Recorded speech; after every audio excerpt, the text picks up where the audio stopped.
ఏదైతే తెలంగాణ రాష్ట్రంలో కాంగ్రెస్ పార్టీ అధికారంలోకి రాకముందు రాష్ట్ర పిసిసి అధ్యక్షుని హోదాలో గౌరవ రాష్ట్ర ముఖ్యమంత్రి రేవంత్ రెడ్డి గారు మా కాంగ్రెస్ పార్టీ అధికారంలోకి వస్తే ఈ రాష్ట్రంలో ఉన్నటువంటి వికలాంగులందరికీ కూడా 100% రాయితీతోని ఉచిత ప్రయాణ సౌకర్యం కల్పిస్తామని చెప్పేసి కాంగ్రెస్ పార్టీ అభయాస్త్రం ఎన్నికల మేనిఫెస్టోలో 29వ అంశంలో పేర్కొన్నటువంటి రాష్ట్ర ముఖ్యమంత్రి రేవంత్ రెడ్డి గారు అధికారంలోకి వచ్చి దాదాపు 2 ఏళ్లు పూర్తయినా కానీ నేటి వరకు కూడా మా వికలాంగుల సమాజానికి ఉచిత రవాణా సౌకర్యం కల్పించినటువంటి తీరుకు నిరసనగా ఇవాళ వికారాబాద్ జిల్లా పరిగిలో పంజాబీ డ్రెస్సులు వేసుకొని మహిళల వేషధారణలో మేము రాష్ట్ర ప్రభుత్వానికి మా యొక్క నిరసనను తెలియజేస్తున్నాం. రాష్ట్ర ముఖ్యమంత్రి గారు ఒక్క ఉచిత రవాణా సౌకర్యమే కాకుండా అధికారంలోకి వస్తే వికలాంగుల పింఛన్ 6,000 రూపాయలు చేస్తాం, అదే నెల నుంచి కూడా అందరికి 6,000 రూపాయలు పింఛన్ ఇస్తానన్నాడు. అదేవిధంగా ఈ రాష్ట్రంలో వికలాంగుల అట్రాసిటీ చట్టాన్ని అమలు చేస్తానన్నాడు. అదేవిధంగా ఈ రాష్ట్రంలో వికలాంగుల బ్యాక్లాగ్ ఉద్యోగాలను భర్తీ చేస్తానని చెప్పిండు. అదేవిధంగా ఈ రాష్ట్రంలో వికలాంగుల సంక్షేమ శాఖను ప్రత్యేక శాఖగా చేస్తానన్నాడు. ఈ రాష్ట్ర ముఖ్యమంత్రిగా రేవంత్ రెడ్డి గారు బాధ్యతలు చేపట్టి 2 ఏళ్ల పరిపాలనలో మా వికలాంగుల సమాజానికి కాంగ్రెస్ పార్టీ ఎన్నికల మేనిఫెస్టోలో పేర్కొన్న ఏ ఒక్క హామీని కూడా నెరవేర్చకుండా వికలాంగుల సమాజం పట్ల అడుగడుగున వివక్ష ప్రదర్శించేటటువంటి ప్రయత్నం చేస్తున్నాడు. ఇటీవల కాలంలో సీఎం కప్ అని చెప్పేసి హైదరాబాద్ కేంద్రంగా గచ్చిబౌలిలో నిర్వహించినటువంటి వికలాంగుల క్రీడల్లో కూడా మా వికలాంగుల సంక్షేమ శాఖ మంత్రి ఫోటో లేకుండా వికలాంగుల సమాజాన్ని కించపరిచేటటువంటి ప్రయత్నం చేసిండు.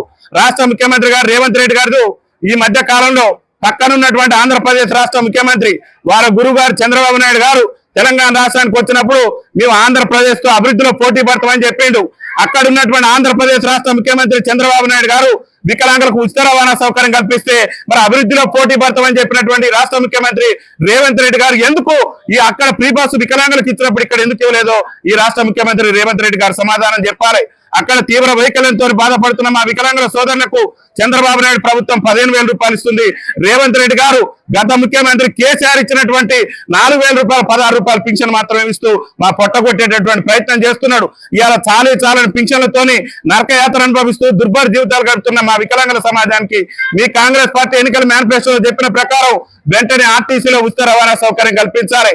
ఈ ఉచిత రవాణా అంశం మీద గౌరవ రాష్ట్ర రవాణా శాఖ మంత్రి పొన్నం ప్రభాకర్ గారికి అనేక సార్లు విజ్ఞప్తి చేస్తే మీ వికలాంగులకు ఉచిత రవాణా సౌకర్యం ఇవ్వటం సాధ్యమయ్యే అంశం కాదని చెప్పేసి అనేక సార్లు మా వికలాంగుల సమాజాన్ని కించపరిచే ప్రయత్నం చేసాడు. అదే తెలంగాణ రాష్ట్ర ఉద్యమంలో మా పొన్నవన్న పాల్గొన్నాడు, తెలంగాణ రాష్ట్ర సాధనలో మా పొన్నవన్న ఉన్నాడని చెప్పేసి ఆయన విజయం కోసం కూడా వికలాంగుల సమాజం ప్రయత్నం చేస్తే ఇవాళ మీరు రవాణా శాఖ మంత్రి ఉండి మా వికలాంగులకు ఉచిత రవాణా కల్పించలేనటువంటి ఒక దౌర్భాగ్య రాష్ట్ర మంత్రిగా మీరున్నారు.